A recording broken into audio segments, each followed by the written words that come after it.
Open insurance is on the precipice of reality in Europe.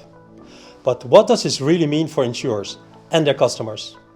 With data usage already tightly controlled, a robust and transparent data structure is vital. But identifying new ways to derive value from your data is key to continued innovation and success across the industry. Xenia Schmahl is leading Plug and Play's charge to make innovation available for everyone, everywhere. Open insurance is proving to be a critical piece of this puzzle. Please give a big hand to Xenia Schmahl. Good afternoon. Welcome to today's presentation on open insurance, hosted by Plug and Play at the ITC DIA Europe conference in 2024. We're excited actually to explore the transformative concept that actually promotes revolutionizing the industry, just as open banking did in the financial service. Open insurance. So this represents a paradigm shift on how insurance data is shared and managed and utilized. Much as open banking, which was ushered actually in greater transparency, tailored products, and improved customer services, open insurance leverages APIs to facilitate data sharing between insurers and third-party service providers. So it's supposed to foster innovation, efficiency, and enhanced customer experience. In today's talk, I would like to take you with me on a journey on understanding what open insurance is, which regulation, because whenever we are talking about data and data sharing, regulation is not far away. So which regulation proposal we currently have out there and can expect actually to influence the way how we have to manage and share data across all the stakeholders. And then last but not least, of course, we would like to know, and I'm happy to share a little bit, how to actually get started, how to get acquainted with the concept of open insurance. So open insurance actually is a concept inspired by open banking. As mentioned, regulation is always very close whenever we talk about data sharing. So it's part actually of an open finance proposal for a regulation of the European Parliament and Council on a framework for financial data access, which is referred to FIDA. So you'll hear today a lot about the regulation proposal and what it actually entails and what it will change. So FIDA is the framework for the financial data access. What is important, it needs to be separated from the Digital Market Act, which is actually concerning the data that sits with data or gatekeepers. And it also needs to be separated from the Data Act, which is a regulation from or concerning the data, IoT data. So basically, FIDA regulates the financial services or like data that sits with financial institutions, but it's not regulating the data that is shared from, for example, your fire detectors or your toothbrush with the insurance industry. This data is also regulated, yes, but it's a different act or regulation framework. So open insurance, as mentioned, it's part of this regulation environment, and the framework is actually was proposed around about a year ago, on June 28th, actually, by the EU Commission. And the regulation framework is one of the enablers of open insurance. The proposal aims, so in here you see basically the three regulations, or like enablers that influence the whole discussion on open insurance. The regulation proposal ultimately aims to set comprehensive rules for data sharing across the financial sector, including insurance, to ensure customer protection and a standardization across the protocols. So let's dive a little bit into the key provisions of FIDA in detail. It outlines various rules how data can be shared securely and standardized across the financial sector. What will it influence, or what are the 4 main elements that also are highly important for insurers to be compliant with, but also insurtechs to actually tap into and support the established insurers with their innovation? So first of all, the framework mandates the use of standardized APIs to facilitate a uniform and secure data exchange. This ideally reduces the cost of integration and also lowers the barriers, the technical barriers, so the multiple player, all type of players actually can participate in this open data ecosystem. Secondly, FIDA regulates the data portability. So consumers will have the right to transfer their data seamlessly between the providers. So they can move their data, or should be able to move their data from one financial institution without any loss in information or quality to another one. The interesting part is that FIDA, the regulation framework, proposal, it's currently just a proposal, it actually regulates that this should be possible. It doesn't regulate how this, from which provider or institution to which other institution the data can be shared. So this is going to be designed or developed in so-called schemes in which the various stakeholders in such an open insurance ecosystem align on the way, or the different relationships where and how data can be shared. Actually, the interesting part here is that these schemes can be line-specific, can be cross-border, can be national. It's currently expected that we have rather national regulated schemes, as also national regulators need to, or authorities need to approve it. It's not the EU ultimately. Thirdly, also, of course, FIDA regulates or addresses the customer rights, leading to the necessity of so-called permission boards. So yes, it sounds great that we share data and that we ultimately have one overview of all, for example, all insurance policies in one place. But the customer needs to give explicit consent to share this for this data sharing process. So first of all, the customer has the right to access their own data held by financial institutions, which enhance transparency as well as control over the data. But that means that, first of all, the insurer, for example, needs to provide this overview at any given time with all the information wanted. And on the other side, the consumer must provide explicit consent before the data is also shared with other stakeholders in this ecosystem.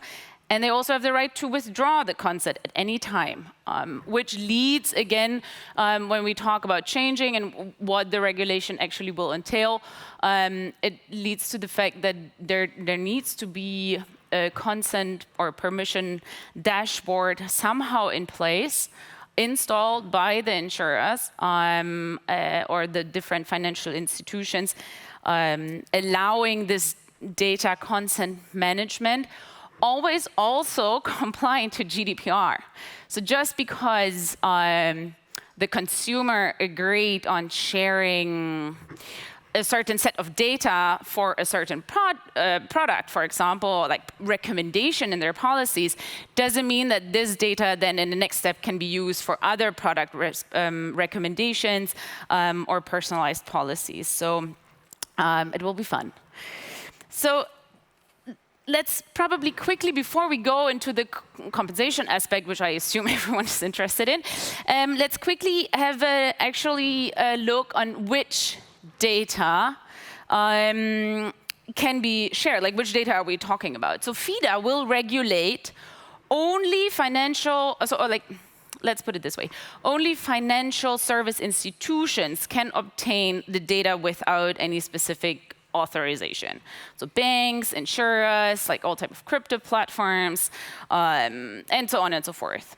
Non-financial institutions, they can do it. They need a separate authorization. So probably like with a lot of paperwork and process.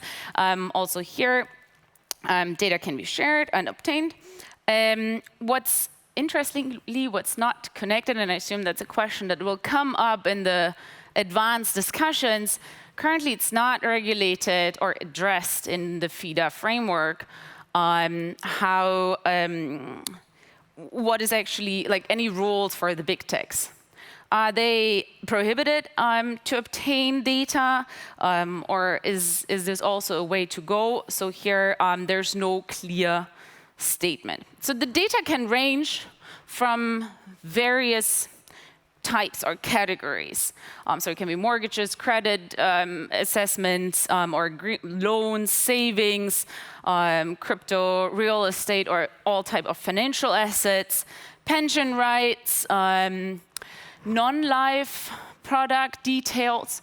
The only thing that's explicitly excluded in the current proposal is all type of data with regards to sickness and health.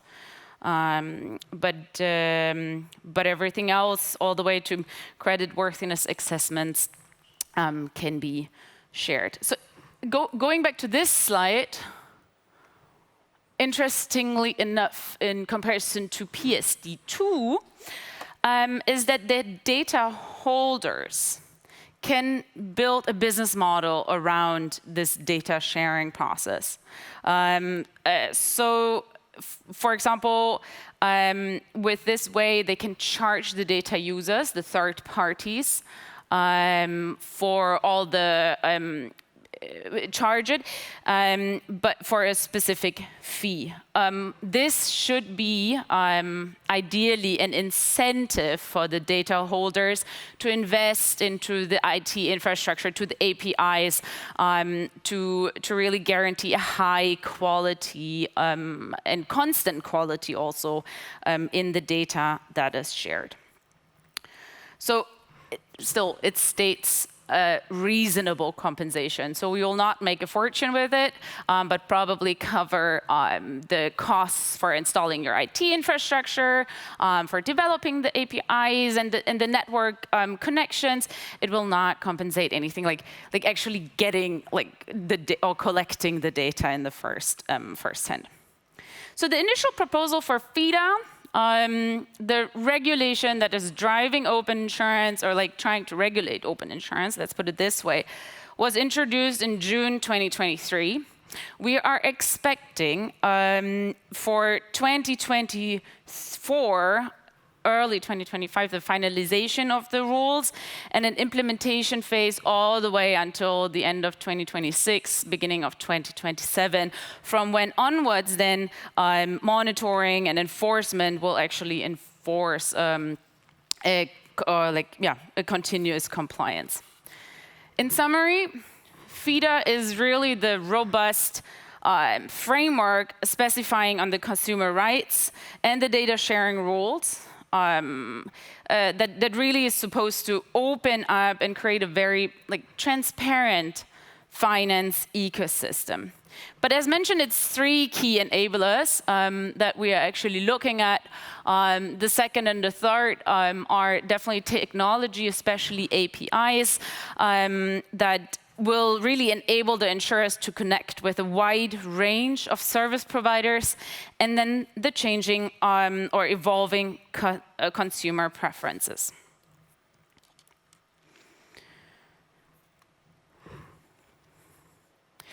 The proposed FIDA regulation really will set the groundwork for standardized data sharing practices, allowing insurers to share information with third parties, of course, again, mentioned with specific exclusion of sensitive products.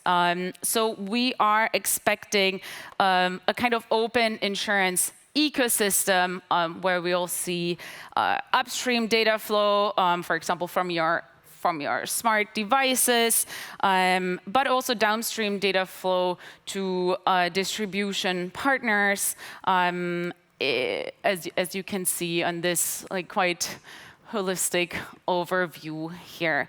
It will enable, or what we are seeing actually is that startups, insurtechs, but also all type of data aggregators, or enterprise tech startups, will play a very huge role in building up and leveraging actually these ecosystem connections, which can ultimately lead to additional revenue streams and more efficient, or a greater customer experience. Let's jump into 3 examples that we picked actually in terms of market opportunity for the insurers. On the one side, we definitely expect some streamlined claims processes, for example, as you have real-time data from various sources available that then again can automatically shared with whether it's the repair garage for your car and allow just a faster processing. Enhanced fraud detection. I mean, the more data sources you have, the better you can verify whether there is any fraudulent behavior or information, actually. So better identification of these, of fraud can definitely, or inconsistencies will be enabled. And last but not least, due to the additional data sources, we expect, of course, the possibility for even more personalized insurance policies based on the customer data. And then for the consumers itself, or the customer itself, the benefits are quite obvious, right? You'll get first of all, through the dashboards and through insurer A being able to share, or has to share, the information on the policies with insurer B, you'll as a customer get the holistic overview about all your policies and your products. You get an easy switching service. So we have in the payment sector already a good amount of examples of your subscription, and if there's something kind of a better offer, then there's a recommendation to change. So you'll get this all in one place. And ideally, again, more tailored products. So this real-time access also for the customer allows quite an informed, or better informed decisions, leading ideally to a better insurance experience. It will also lead to more innovative products, because the more data I have, the more creative I can get actually with the products and enhance the insurance experience. However, there are, of course, challenges that come with it, such as data privacy, security, and this whole, the whole structure needs to be implemented effectively, which comes at some cost. So let's discuss a little bit what open insurance, or FIDA, requires from the insurers.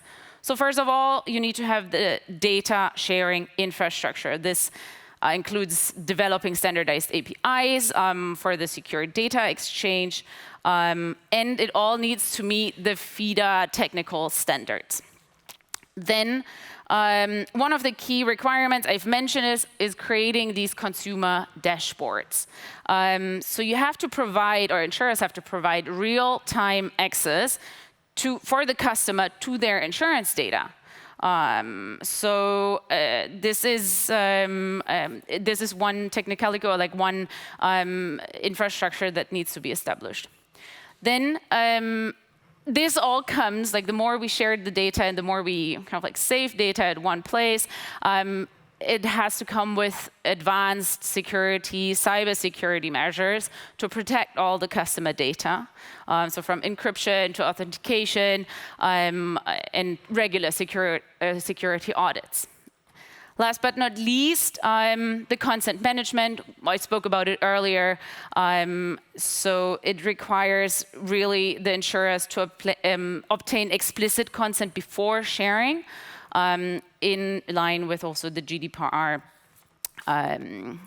rules. So a lot to do for us, I believe. How to prepare, how to get started. So I think really if we are addressing all these opportunities and requirements early on, insurers as well as InsurTech can really benefit from open insurance and the regulation through FIDA.